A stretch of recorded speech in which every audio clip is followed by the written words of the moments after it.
So yun na nga, house update muna tayo mga kapatid. So yan, so far ayan na yung pinaka-latest na development sa bahay na pinapagawa namin sa Pilipinas. So yan, yan yung front part, syempre, second floor pa lang, inaas pa lang. Tapos ayan yung ilalim, tinatanggal na yung mga tukod. Hindi ko lang ang tawag yan eh. Basta kasi maghuhukay na kasi sa ilalim, ayan, kung pakikita nyo, naghuhukay para sa Poso Negro. Doon yan sa bandang yung garahe din siya. Tapos ayun yung ilalim. So wala pang masyadong development, pero syempre inaayos muna yung mga nasa ilalim para makakilos na sila. Tapos yun nga, papahukay na ng Poso Negro. So yan. Tapos ayun, nakita mo yung hagdan na yan, yung hagdan dun sa kwarto, paakyat dun sa likod, kasi yun lang yung taang daan papunta dun sa taas. Alam niyo ba, medyo nakakaawa yung mga worker ng tatay ko dyan ng taon, kasi yung init-init daw ngayon sa Pilipinas, lalo na kapag 1 o'clock hanggang 4 o'clock ng hapon.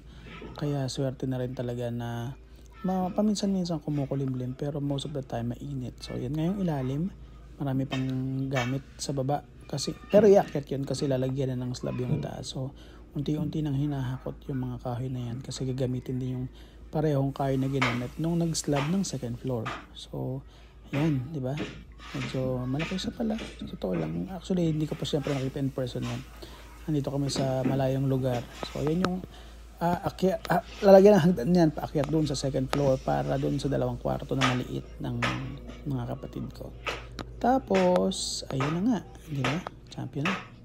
Actually, pamangkin ko yung kumukuha ng picture na yun, ng mga videos na yan. Tapos, ayun yung second floor.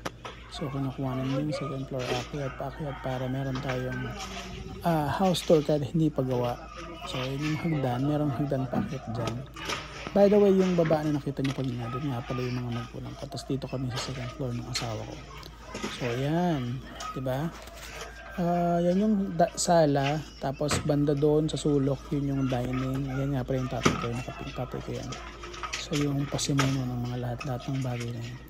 Tapos, ayan, pag pumasok ka, diyan yung kusina. Ayan yung kusina, dyan yung kusina. Tapos yung nasa dulo, yun yung pinaka-CR. So yan, yun yung dining area.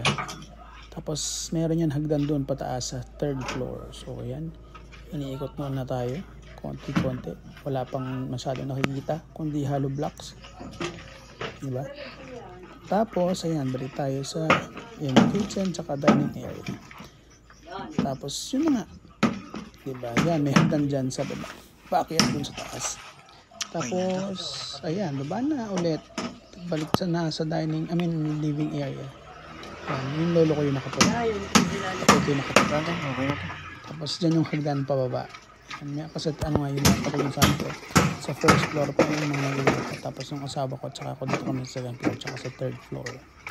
So, di ba, medyo mahirapan siya. Yan yung ayan yung kuha sa taas. Yan yung CR, tsaka yung kitchen, tsaka living area. Tapos ito naman yung kwarto sa likod. Yan, medyo maliit lang yan. Parang less than 3 meters lang yan eh. So, para sa 2 kong kapatid na babae. Yan lang. So far, yan lang naman yung nakikita natin. Yan pa lang yung development. So, pabalitaan ko ulit kayo. Mag-upload ulit ako ng panibagong video. Baka sa Sabado na, kapag meron na tayong panibagong ipinadala na video ng pamangkin ko. Yan, katulad sabi ko, ayan, yung kwarto yan. Maliit lang yan, oh. Look, diba? Tapos, mas maliit yung kabila. Kasi, may part ng hagdan yung kabila. So, yan. Diba? Simple lang, pero okay na din. Mapagtsatsagaan, siyempre. Diba? So, yun nga. Maraming salamat po sa panonood. See you po sa ating next video. Bye-bye!